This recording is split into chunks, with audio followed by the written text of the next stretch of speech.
This is a video lecture on the topic of ethical relativism. I'm making this video lecture for my moral issues class and my introduction to ethics class. Okay, both cover this material. Both are using the Sturba book. Sturba does a pretty good job of covering this topic. I think he sometimes segues a little more than I would prefer on some subpoints, although that's a choice and a legitimate one. And he subsequently leaves out some things that I would like to add, some nuances that I would like to add. Well, to begin with, if you look at your study guide, I'm going to follow the study guide for this.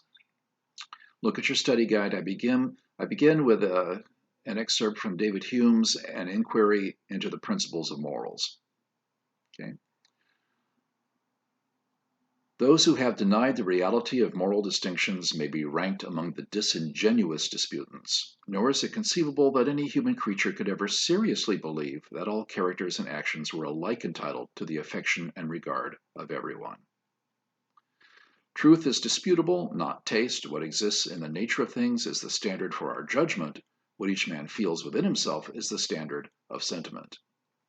Okay, now let's take a closer look at those two excerpts. First of all, Hume is saying that no individual, no community, no society could ever seriously say that moral distinctions are not real distinctions, or that they are simply reducible to something else, such as subjective likes and dislikes. Reason being, of course, that for us to have a community, for us to have a strategy for life, whatever, we have to have values. We have to say that some states of being, some goals, some character, some actions are more desirable than others. Okay, now we may argue with each other about why we hold certain things to be more desirable than others and why. We may try to change each other's minds about that. But if there's no reality of moral distinctions, if we are just simply speaking ritualistically or huffing and puffing emotionally when we talk about right and wrong or good and bad, we may as well save our breath. But Hume is saying that the practical, always a very practical philosopher. David Hume says, look, the simple fact is we can't live without values. As individuals, as communities, as societies, we have to have values. You can't, for instance, seriously believe that every character and action are alike entitled to your affection and your approval and your high regard. Doesn't matter whether I am generous and cooperative with you or whether I kill you. Now, well, of course it matters. It matters in regard to anything that I value in my life and that I value my life itself. Okay. Truth is disputable, not taste.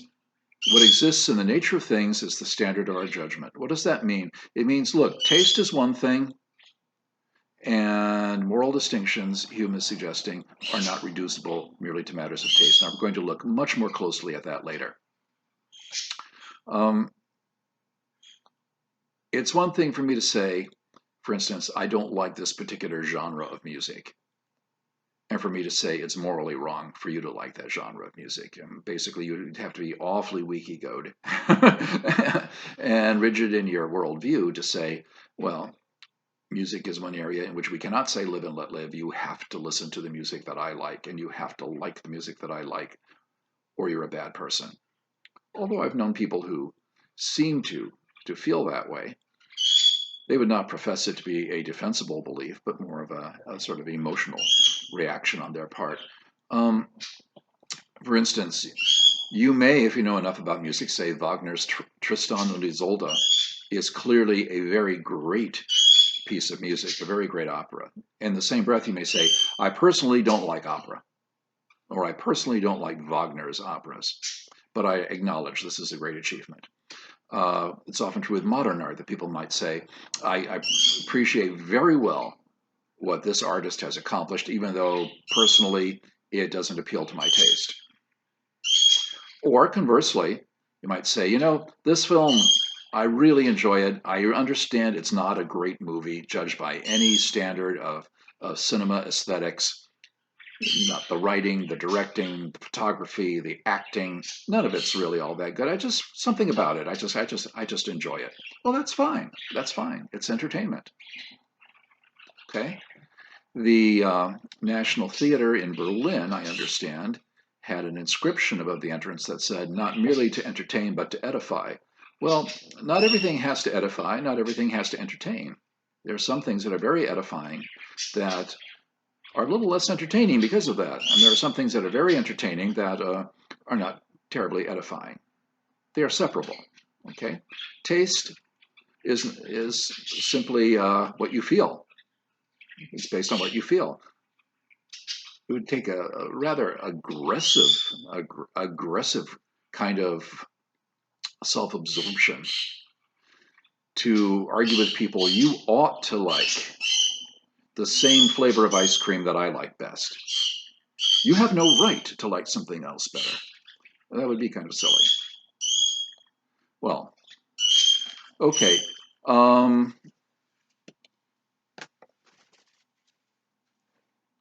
Contrast to Hume's excerpts. You get the picture, right? Where we actually have something to talk about when we're talking about ethics. I'd like to summarize David Hume's position ultimately as, look, if I can give you reasons why we should do A rather than B, or why we should have this rule rather than that rule, then we can talk profitably about ethics. Okay? One reason it's different from taste is because it's not clear exactly why I would tell you you really ought to like strawberry ice cream better than blueberry ice cream. Well, okay. I contrast that to William Shakespeare's "There is no good nor bad, but thinking make it so." Many ethical relativists are very fond of this line, even though the more literate among them recognize that Hamlet's being sarcastic when he says this. He's a good Elizabethan. He doesn't for one moment believe it's all up for grabs. He's come back, if you're familiar with Hamlet. By the way, on the study guide, I frivolously referred to Shakespeare as Billy Shakes. If you're in theater, you probably already heard that. It's just a little bit of trivia for you that actors oftentimes refer to William Shakespeare as Billy Shakes. Well, okay, Billy Shakes, Hamlet.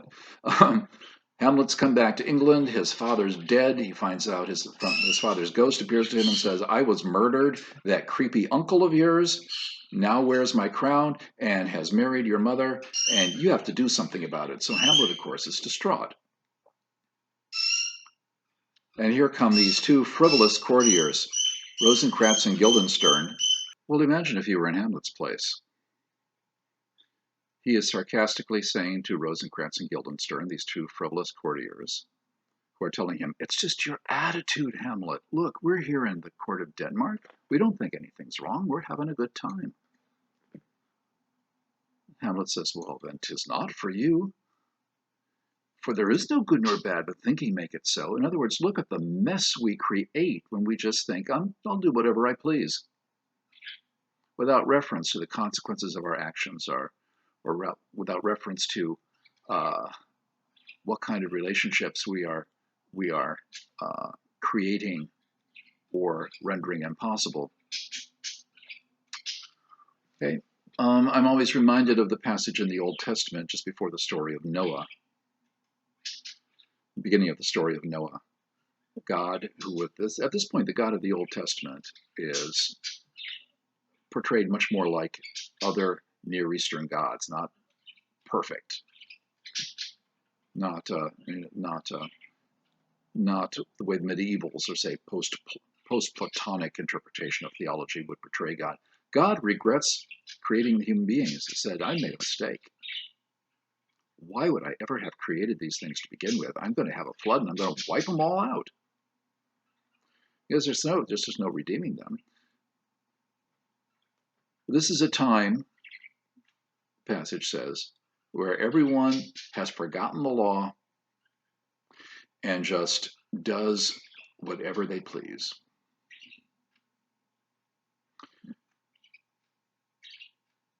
And the despair, the moral despair, is very much like the despair that Hamlet feels with the situation in the court of Denmark. Okay, now I want to start off first of all by saying ethical relativism is not the same as cultural relativism. If you look at your notes, I've made that distinction. Cultural relativism is a probabilistic belief, a descriptive belief, that it's likely your values will resemble those of your culture. Now, unless you're dealing with a very small culture, it's likely that there are going to be there's going to be diversity. People aren't necessarily going to always agree. And of course, with a culture such as ours, you may have a great deal of diversity. But there is some probability that your values will resemble those of your culture, or at least of the subgroup of your culture with which you identify. So these days, we like to use the term tribe. Okay, and that's why it is your tribe.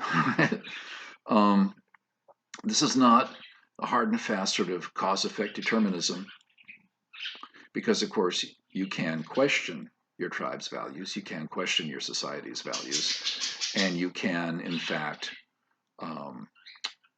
decide to differ, maybe even move to another tribe, socially, if not necessarily physically. Ethical relativism is the analytical conclusion that no set of values, regardless of how it originates, is any better or worse than any other. These are two different claims. One might argue, I'll use this an analogous argument a little bit later, one might argue that your beliefs about the shape of the world are likely to resemble the beliefs on that topic held by most of the people in your culture.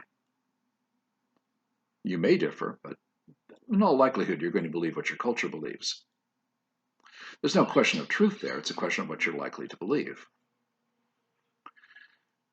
Question of what is true or not true, whether there can be some view that has better evidence than another view, is better supported than another view, has more desirable practical consequences than another view, is a different question entirely. Now, some people have considered major voices for ethical relativism. Ruth Benedict, the anthropologist for one, argues extensively for cultural relativism and seems oblivious to the fact that even if she establishes cultural relativism, that different cultures do in fact have irreconcilably different values. That does not imply the conclusion that no set of values is any better than any others. Okay? Yes, we do want to ask, what are the consequences of believing this set of things rather than believing that set of things? Okay. Sturba, like many people writing ethics textbooks, makes what I think is a misleading move, contrasting ethical relativism to moral absolutism, moral realism, etc., etc., etc. Ethical relativism is a denial of what I'd like to call the traditional view, a bigger umbrella under which I put all those other groups. You can hold this traditional view of moral distinctions, such as expressed by David Hume here, without being a moral absolutist. Immanuel Kant was a moral absolutist. Okay, we talked about divine command ethics. The older version of divine command ethics is absolutist. Although we talked about how it was perhaps possible to create a divine command ethics that was not that did not fall into those same kinds of problems. That was, let's say, more cognizant of the Euthyphro problem.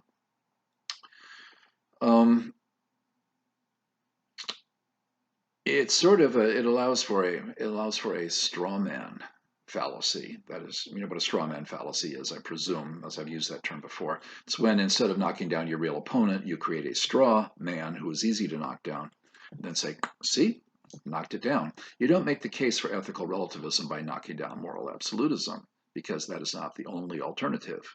And certainly there is more than one form of moral absolutism.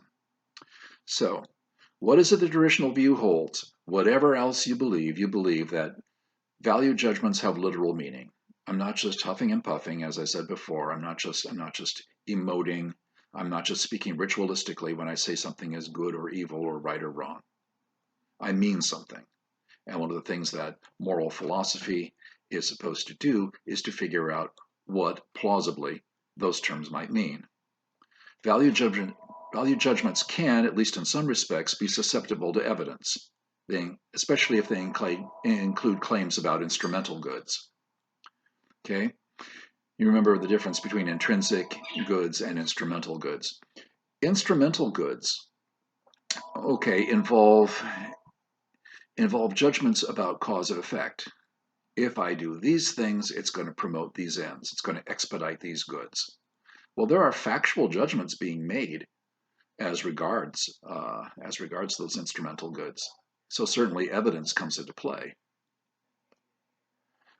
The assertion X is good is grammatically and logically like the assertion X is red. Okay. So move back a little. Okay. X, whatever X might be, a character trait, an institution, an action is good. What am I doing here grammatically and logically? I'm saying here is a property and I am attributing it to whatever X is, a person, an institution, an action, whatever. X is red.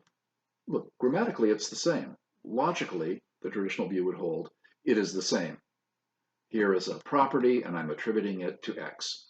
I'm saying X has this property, just as here I'm saying X has this property. What's the point of that? If that interpretation is correct, that means that goodness is a property. Okay? Something real. At least real by way of, remember we talked about there are different senses in which something can be real. Is a home run a real thing? Well, yeah, it is. But only if we have certain institutions, only if we have certain conventions. Within that set of conventions, it's a real thing. Okay, that's why value judgments can have literal meaning and why they can be susceptible to evidence, eh? David Hume is widely touted for his skepticism, but about mid-20th century, people began to realize that's not the whole story. Hume's naturalism, if you will, or as a recent book put it, Hume's skeptical realism, okay, is every bit as important. Hume is rejecting the notion that we ought to be able to base all of our knowledge on undoubtable truths, indubitable truths. We talked about that a little in terms of René Descartes and Kant's probable debt to René Descartes in believing that our knowledge should be based upon a priori truths. Okay, Hume doesn't buy that, okay? If a belief, Hume says, if a belief is native, natural, and universal, we're rationally justified in accepting it unless there is better evidence to the contrary. He likes to use the image of a balance scale. You know, if the reasons for believing outweigh the reasons for doubting, it's rational to believe. You don't have to abolish every possible reason for doubting in order to say it's rational for me to believe. In fact, more rational to believe than to go on doubting. If the reasons for doubting outweigh the reasons for believing, then it's rational to continue to doubt rather than to believe. If they are about the same, then it's rational to suspend judgment. Oh my goodness, what a Socratic virtue that would be if we sometimes said, well, you know, I just don't know. The evidence is inconclusive.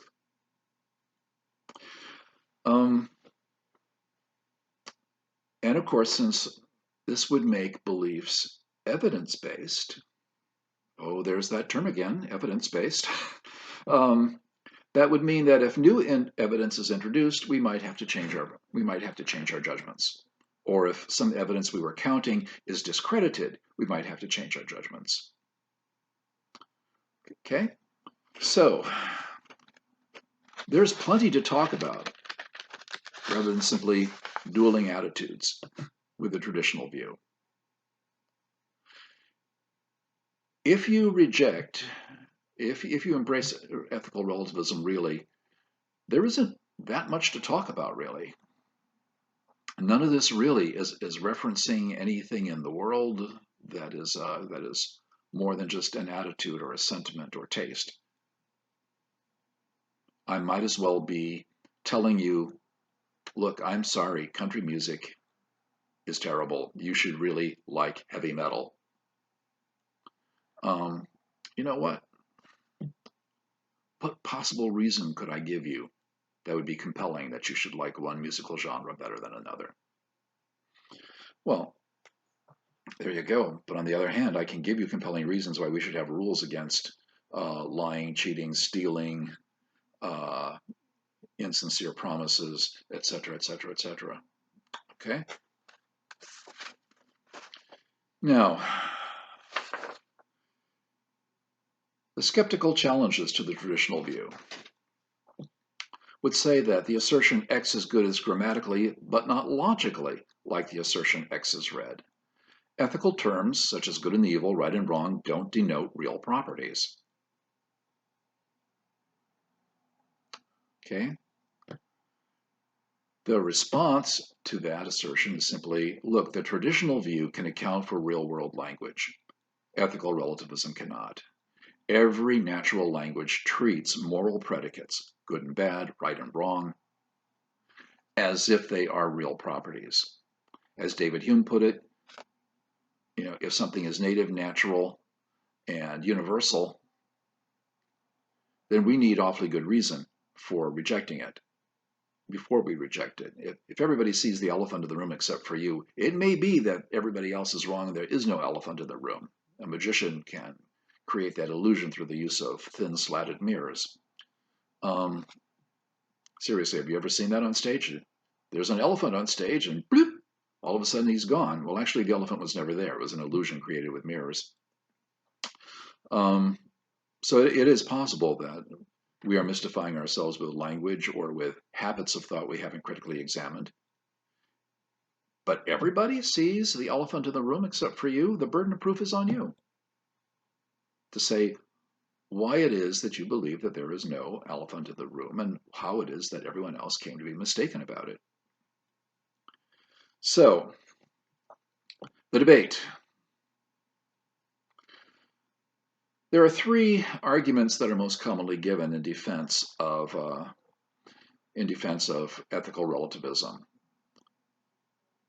Concerning these, the philosopher James Rachels, who I mentioned when we were talking about Immanuel Kant, and who has written a number of books on ethics, and one article I recently reviewed, he says, it's hard for me to understand why people ever thought these were good arguments, but many people do, so you need to deal with them. And I quite agree. They do need to be dealt with, although I also agree they're not really good arguments. The criticism from diversity. That's the first argument against skeptical challenge, if you will, to the traditional view from the relativist. If there are moral truths, says this, there are criticism from diversity, and again, this is all in your study guide, there is no way to account for the diversity of moral beliefs from culture to culture. Moral diversity demonstrates there are no moral truths. Well, the argument, as I note, is logically specious. First of all, it exploits the ambiguity of truth. There are no universally held moral truths. By truths, do you mean that which is actually true in some sense, or that which simply people believe to be true? Okay, if you set the bar so high that something has to be believed by everyone, nothing is going to make it over that bar.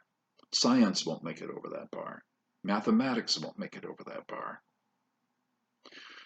You need to set the bar at a reasonable place and say, look, these views are supported by evidence. They are supported by the majority of people who are well versed in the appropriate disciplines, and most of the contrary beliefs are not sufficiently scrutinized, shall we say. Okay. The traditional view does not require that we have universal beliefs. We don't normally assume that diversity of beliefs implies the absence of decidability. Okay? For instance, this has become, I've been using this example for years, but it's become more relevant in recent years. You will find people who will just simply disagree that the Earth is spherical. Give them whatever information you give them to the contrary, whatever evidence, whatever demonstration you give them, they will simply reject it because they've already decided that they don't believe it. Okay? Does that mean if there is diversity of views regarding the shape of the Earth, does that mean the Earth has no shape? Logically, that would be a similar argument. Look, there's no universal consensus about what the truth is, so that means there is no truth. Okay, now that's specious reasoning, and we normally would never accept that. So, the traditional view doesn't require universal beliefs. Okay, the traditional view does not require that any particular belief or any particular proposal or moral philosophy or whatever has the whole truth. The parable from India of the seven blind wise men, and the elephant. All right, I'll recount that for you. Very illustrative story. A king has seven blind wise men in his court. He keeps hearing stories about this wonderful creature, the elephant. He goes to his wise men and says, 6 of you, I want to go to take this journey and investigate what is an elephant, and come back and report to me what is an elephant. The 7th blind wise man, the wisest of them, he says, you stay here because I don't want to do without your counsel. So 6 blind wise men finally encounter an elephant on their journey. One feels the trunk, one feels the tusk, one feels the leg, one feels the ear, one feels the side, one pulls on the tail. They journey back to the king. Did you find an elephant? Yes, sire, we found an elephant. What is this elephant? Well, says the first blind wise man, the one who felt the trunk, the elephant is a great serpent. The one who felt the ear said, no, the elephant is a great palm leaf. The one who felt the leg says, no, sire, the elephant is a great tree trunk. The one who felt the side said, no, the elephant is a craggy cliff. The one who pulled on the tail said, elephant, or the one who felt the tusk said, no, he's a great serpent. The one who pulled on the tail says, sire, they're all wrong. The elephant is a rope leading up to heaven. The king says, how do you know it leads to heaven? And the wise man says, because, sir, if you pull on the tail, the heavens open. You don't want to think too much about that. In a culture where elephants are familiar, it's a particularly hilarious punchline, if you will, to that story. Well, the king turns to his 7th blind wise man, the wisest of them, and says,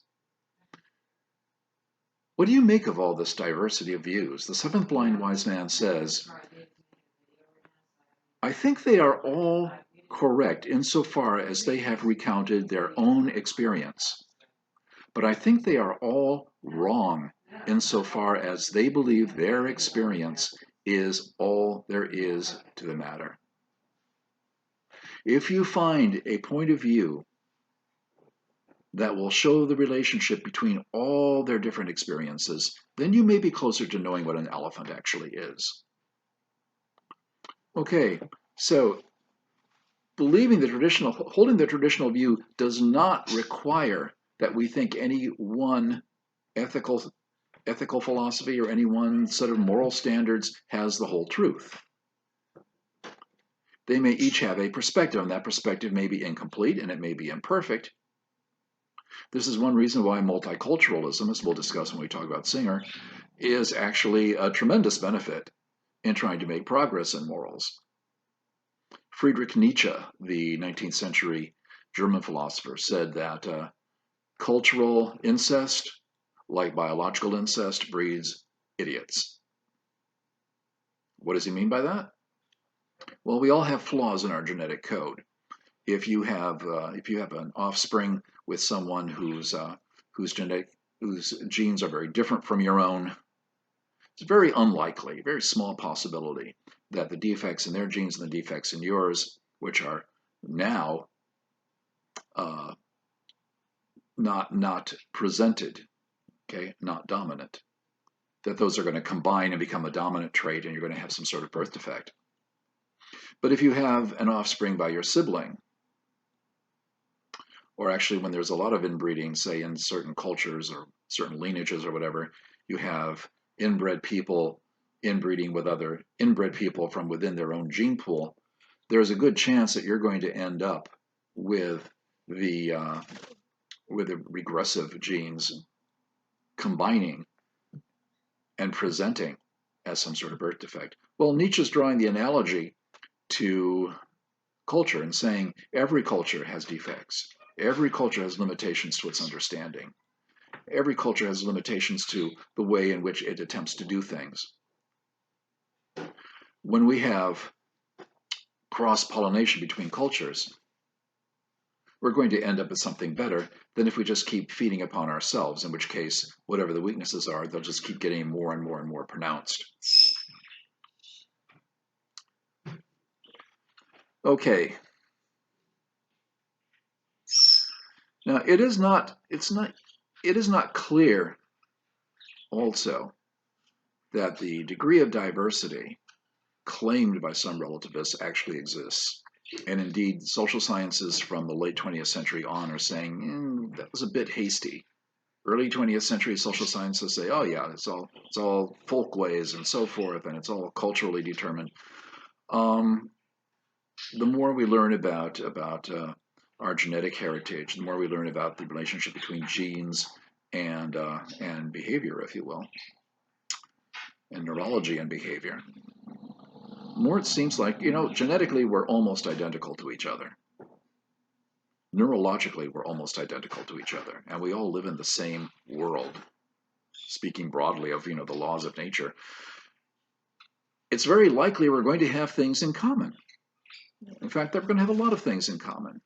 And indeed, data from social sciences says that we have, it is pretty much universal that people would rather live than not live. Okay, now some people want to die, yeah, but the vast majority of people would rather live than not live. And we only need probabilistic beliefs. We don't need absolute Cartesian certitude, because that's setting the bar so high, we're not going to make any progress at all. We'll end up simply a howling skeptic. And the purpose of moral philosophy is not to paralyze us, but rather to empower us, right? We'd rather be connected to others than isolated from others, because we are a social animal. We're hardwired to be a social animal. We prefer pleasure to pain. That has survival value. Okay? We have certain drives that we would like to have fulfilled rather than to be frustrated. We'd rather feel that our life means something than that it doesn't mean anything. People who honestly believe it doesn't matter whether they live or die quite often end up dead. So, at core, there may be far more values in common than early social sciences, early 20th century social sciences were able to or willing to acknowledge. But remember the admonition of Socrates that doing the same thing in the same way in radically different circumstances will not produce the same results. So even if there are core values in common, instrumental goods will be determined by physical and historical circumstances, as well as factual beliefs about how the world works. People often point to human sacrifice and say, well, look, doesn't that show that some cultures practice human sacrifice? Doesn't that show a fundamental difference in moral values? Well, remember, those people practicing human sacrifice believe they're doing it to propitiate the gods, and that everyone else is going to be better off because you sacrifice these particular lives. In fact, if you don't sacrifice, as regards some Central American cultures, if you don't sacrifice a virgin to the sun god, your crops are going to fail. And if your crops fail, everybody's going to starve. Would we sacrifice an individual if we honestly believed that the survival of everyone else depended on it? Of course we would. Of course we would. That's not a difference in moral values. That's a difference in beliefs about how the world works. Different understanding of, factual matters concerning natural law. An awful lot of morality may come from the belief that you have to do X, Y, and Z in order to please God, and don't ever do A, B, and C, because that will make God angry. If you start asking the really probing questions about how people claim to know what they know as regards religious precepts, well, we're back to the Euthyphro, aren't we? One thing that Descartes liked to point out that I think was absolutely correct is that you cannot prove a conclusion using premises that are as doubtful or more doubtful than the conclusion you're trying to draw.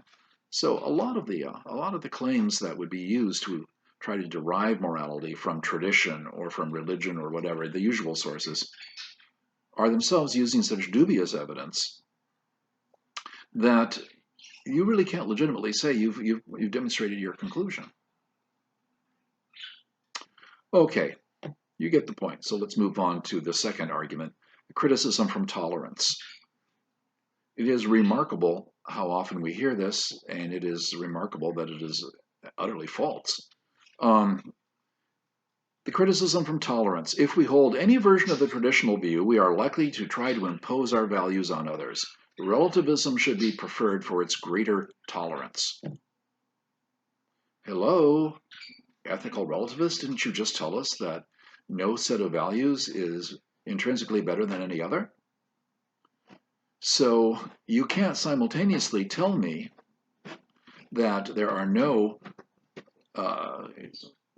objectively desirable values or even transculturally desirable values and simultaneously tell me but I ought to treat tolerance as if it is transculturally or in some sense objectively valuable. In other words, if you tell me that there are no values that are in some sense compelling beyond what, there is no good nor bad, but thinking make it so. Okay, take it out of that context and say, no, but you should be tolerant. What do you mean should? You just told me there is no such thing as I should be in the sense that you need. Don't treat tolerance like an absolute or transcendent or transcultural or transpersonal value after telling me that no such values can exist. Second thing is it's logically really specious. The likelihood that some view will make me more tolerant has nothing to do with whether that view is well-founded. And it trades on the ambiguity of the term tolerance. If I tolerate lynchings, if I tolerate racism, if I tolerate homophobia, if I tolerate xenophobia, and all kinds of other things, is that a well-founded moral attitude? Am I sometimes actually a more beneficial moral agent to my culture if I am intolerant of certain things? Okay, so the view may or may not be well-founded, it may or may not be desirable. Tolerant by itself is not a transcendent value. Tolerance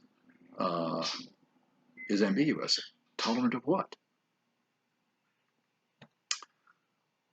So, also, this is an empirical claim, subject to evidence. If, in fact, ethical relativists are more tolerant than people who hold the traditional view, this would be apparent from the behavior of people who are relativists. But in fact, it's just not true. Some relativists are tolerant people. Some relativists see no reason to be tolerant. Some moral absolutists are tolerant people. Some moral absolutists are very intolerant people. Okay? I like to point to the Nazis as an example of this. If you take a look at the personal views of Adolf Hitler as recorded in not only in his speeches but his private communications, Hitler was clearly a moral absolutist. He believed in absolute right and wrong, and he believed that he was, in fact, the agent of absolute right, rooting out the historic causes of absolute evil. If you take a look at the personal communications and diaries and so forth of Hitler's entourage, the top layer of his Nazi officials, pretty much everyone to the man was an ethical relativist. There is no right or wrong, but thinking make it so. And all we have to do is get away with what we're doing. Because we don't answer to any kind of a higher moral code than simply, I want to do this, and I can get away with it. So, if you want to take a look at people who are really tolerant and are moral absolutists, a good example of that would be Martin Luther King. He was not an ethical relativist, he was very much an absolutist. This racism, the oppression, the torment of innocent people, this is absolutely wrong. And of course, he was coming from a position as a sincere believer in Christianity. Mahatma Gandhi, coming from his religious beliefs, also was an absolutist. And yet these are people who are held up as models of a brotherly and sisterly tolerant society. Okay, so the whole argument from tolerance is just pretty much a non-starter. Okay, last, many people find this compelling, and again, that may be hasty. The criticism from resolvability. The criticism goes, if the traditional view is correct, or views are correct, we should have resolved moral disagreements a long time ago. There's no way to resolve moral disagreements. And so, clearly, this can't be a matter that's subject to reason. This must be something else, taste, sentiment, or simply momentum, if you will, momentum acquired from your culture. That argument, again, is logically specious. The argument trades on the ambiguity of the term resolve. Now, bad arguments and bad evidence can be critiqued as in any other arena of thought. And of course, as we mentioned, instrumental goods are subject to factual verification because they claim cause-effect relationships. The real deep problem, though, is it sets the bar so high that if we were to apply the same standard to, for instance, the STEM fields, science, technology, engineering, mathematics, we'd have to also say, you know what? No truth to these either, because we can't get absolute resolution. Not even in mathematics. This is one of the developments of one of the important themes of 20th century philosophy of mathematics. There's a lot more that is not resolved concerning the foundations of mathematics than in previous centuries might have been assumed. What we need is to set the bar to a place where we can resolve what we need to resolve in order to go on working and make progress. Okay, do you remember that Weston book we started out with? Okay, what's that about? It's about how we can make progress in ethics. All we need is a degree of resolvability that allows us to make progress. We don't need, again, this Cartesian, oh, there's that word again, this Cartesian certitude. Okay, we have plenty of field-tested methods to pursue negotiation and reduce conflict, and that's all we need to do. If we can keep making progress, then we have the degree of resolvability that we need. A philosopher named Penyat Buchvarov, much published, was once the president of the American Philosophical Association, and I'm happy to say was a teacher of mine when I was in graduate school. He once replied to a sort of despairing question asked by a non-philosopher about this very issue. He listened attentively. He was very present when people asked him questions. Puffed on his cigar a few times because you could smoke cigars in class at that time. And he replied, "The best we can do is the best we can do. So we damn well better do it." And I thought, oh, man, I'm remembering that. I'm going to find occasion to use that. The best we can do is the best we can do, so we damn well better do it. How true is that in every single arena of human thought, every single arena of human activity? Okay. But wait, there's more. Actually, G.E. Moore.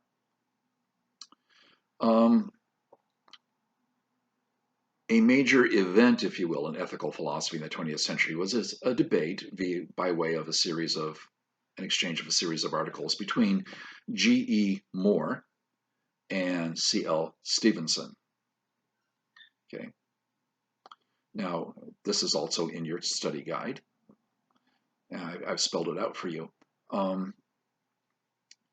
Stevenson took up the challenge.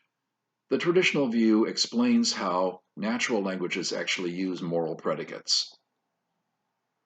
Ethical relativism can't explain that. If there are no moral properties, why is it that all these propositions look like they are referring to and distinguishing between moral properties? How can that even have any meaning? That would be like, it would be gibberish. So, Stevenson appeals to a principle called Occam's razor. Again, this is in your study guide. Occam's razor is the principle that the simplest, that is making fewest assumptions, explanation that fully accounts for the facts is the preferable explanation. Okay? Not the simplest, mind you, explanation, but the simplest explanation that fully accounts for the facts. You can always make a more simple explanation by leaving stuff out, and that's simply failing to adequately explain. Stevenson contends that we can explain how assertions such as X is good can achieve meaning without assuming the reality of moral distinctions, as Hume put it. His first attempt at this is what he called moral subjectivism. The statement X is good simply means I like X. X is bad simply means I dislike X. So contrary to Hume, this is a matter of taste. According to Stevenson, the statement achieves meaning, but only through reference to my subjective likes and dislikes, not through reference to real moral distinctions. Now, G.E. Moore replied with what has come to be called the open question argument.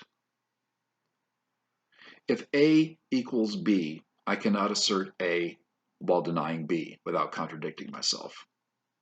An example that, for whatever reason, British philosophers like to use was, if George is a bachelor, then George is an unmarried male. I'm contradicting myself if I say George is a bachelor, but George is not an unmarried male. If George is a bachelor, there's no open question about whether he's an unmarried male, because that's what bachelor means. Now, Moore's response to moral subjectivism is, I cannot be correct in saying that it cannot be correct to say that X is good means I like X, since I can assert without contradicting myself that something is morally right even if I don't like it. Likewise, I can assert that something is morally wrong even if I do like it. Okay? In other words, I might say, this is my duty. I hate to do it, but it's my duty. I find it really troubling, but it's my duty to do it. It's morally right to do it. Doesn't mean I like it. Okay? It's not reducible simply to whether you like it. Likewise, what are vices all about? Vices are things that we like, but we consider them to be morally wrong.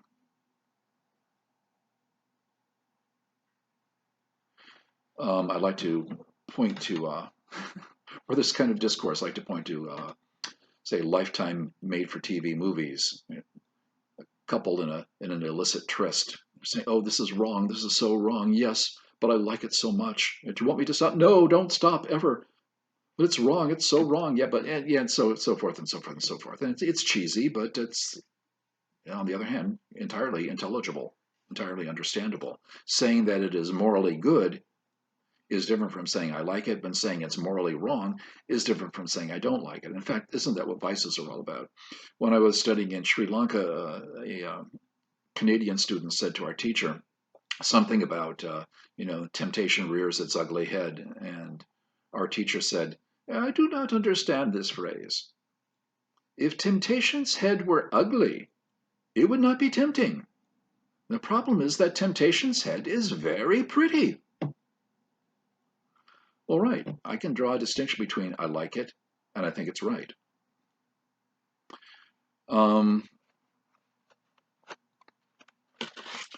There's a scene in Nikolai Gogol's great short novel, Taras Bulba,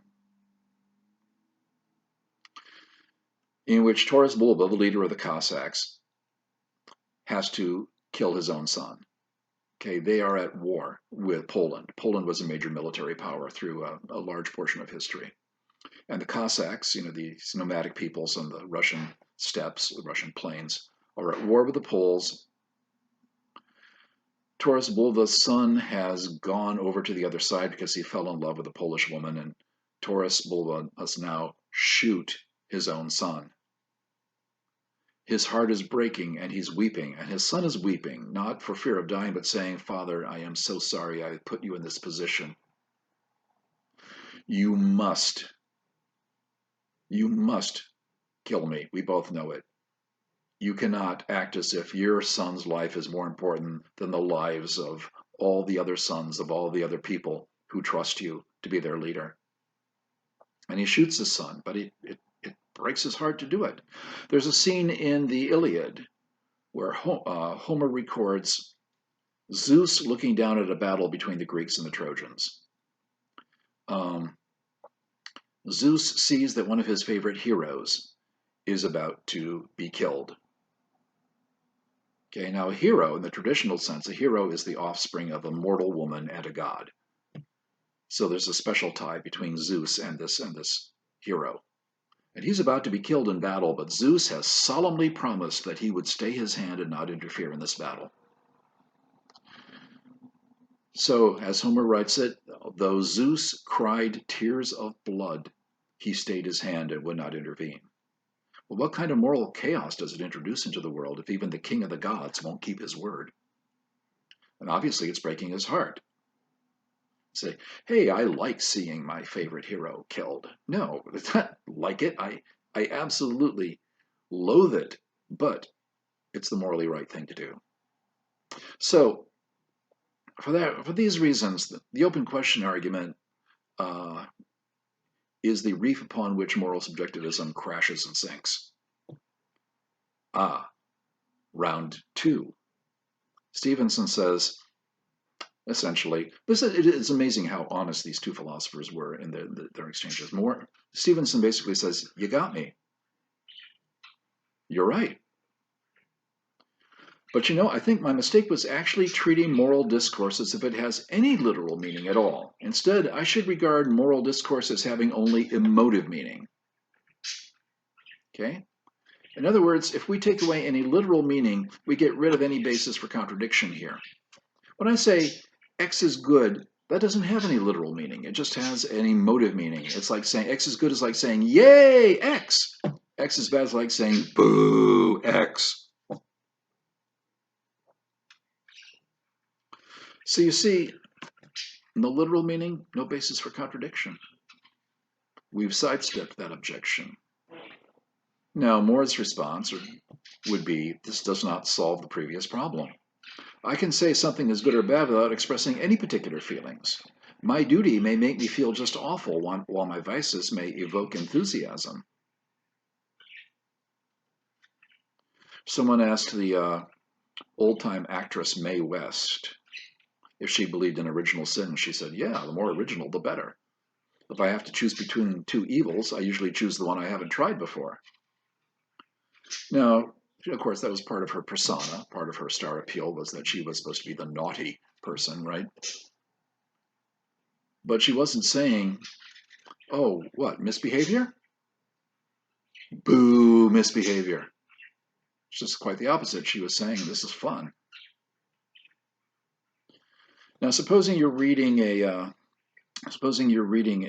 some medieval poem in which Satan is a character, and Satan goes on for 3 pages about how much he hates God, and someone says, but Satan, why do you hate God so much? And Satan replies, I hate God because God is good. How plausible is it to interpret that as Satan is saying, I hate God because, yay, God! You see, whatever feelings I may have or not have toward a particular action, character trait, institution, is not conclusive about whether I call it right or wrong, or good or bad. And so essentially the same criticism applies as applied before. Right? Zeus is not saying, okay, I have to stay my hand, yay, letting that hero die. He's saying it's the right thing to do. It's the right thing to do, and it's breaking my heart. Very well. Okay. These objections also refute such reductionist approaches as X is good means my culture approves of it. Okay? X is good is approved of by fill in your authority du jour.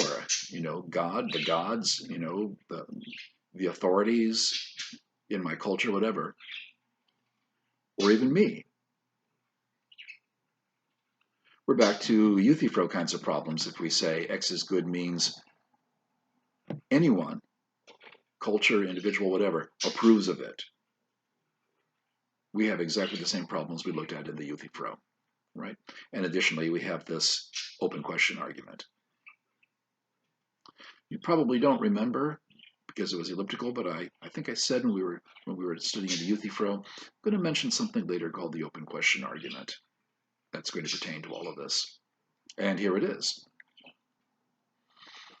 Now, I'm trying to plant seeds here for you to do your own thinking. Now, what benefits does ethical relativism have? Well, cultural relativism certainly has benefits. Ethical relativism may give us some humility as to saying, well, I don't know that any one account of morals or ethics has the whole story. That's fine, but that's not the same as the claim that ethical relativism makes, which is that essentially that there is no story. There's only, if you will, cultural inheritance, folk ways, personal taste, and so forth. The current Pope, Pope Francis, said that all fundamentalism is idolatry. What did he mean by that? It's a point that I certainly would concur with, and that is, again, recounting the Euthyphro. If I say, this is God's will, how do you know it's God's will? Well, it says so in this scripture. Well, why do you choose that scripture? Why do you choose that part of that scripture? Why do you choose that interpretation of that scripture? And why do you choose this course of action based on that interpretation? There's all these levels of human judgment. Okay, that's how it goes. We don't actually, the relativism overstates the position. Okay, although having some humility and realizing we don't have the whole story is very beneficial. But I want to leave you with something called the innocent child thought experiment. This comes from a book by Renford Bambro. Again, this is in your notes. The Bambro's book is Moral Skepticism and Moral Knowledge, which is actually very good, but it's been out of print for quite some time. It's perfectly accessible to someone who doesn't have much or even doesn't have any prior experience in philosophy, although it was good enough that we actually had it as an assigned text, which we briefly examined for a graduate level meta-ethics course. Well, okay, here's the problem. Bambro says, look, I'm paraphrasing just to simplify it. Supposing we have the choice, supposing there's an innocent child who needs to undergo an operation. We have the choice to either give or withhold anesthesia. Okay, now we don't say innocent child to tug on your heartstrings. Innocent to establish this individual does not deserve any kind of terrible punishment. And child to establish that this is someone who is really pretty much dependent on our will. We decide what we're going to do with that person. There's nothing really that person can do about it. So, by stipulation, there are no further consequences beyond either essentially torturing this child or not torturing this child. We don't have to deprive the cancer ward of anesthesia. Nobody in a third world country is going to die because we use the anesthesia. The kid's not going to grow up to be the next Martin Luther King and is not going to grow up to be the next Adolf Hitler. It's just going to be probably a Joe or Jane lunchbox, just like me or you. The only thing we're judging is whether we ought to torture an innocent child. Now, Bambro says if you really are an ethical relativist, you would have to conclude that there is no intrinsic difference between that choice, torturing or not torturing an innocent child, and the choice between Pepsi and Coke. It's just taste. I find it distasteful to torture children. Well, I don't, so I'm going to do it. But what? If it's just a matter of taste, if there is no good nor bad, but thinking make it so. Yeah, but your culture doesn't approve of it, so I think my culture's wrong. People in my culture have no idea how much fun this is. It begins to get rather dangerous sounding, doesn't it? And that is something to ponder.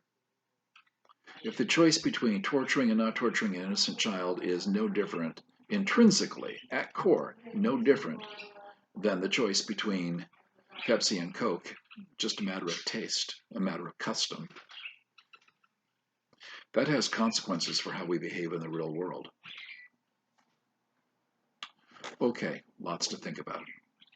Thank you.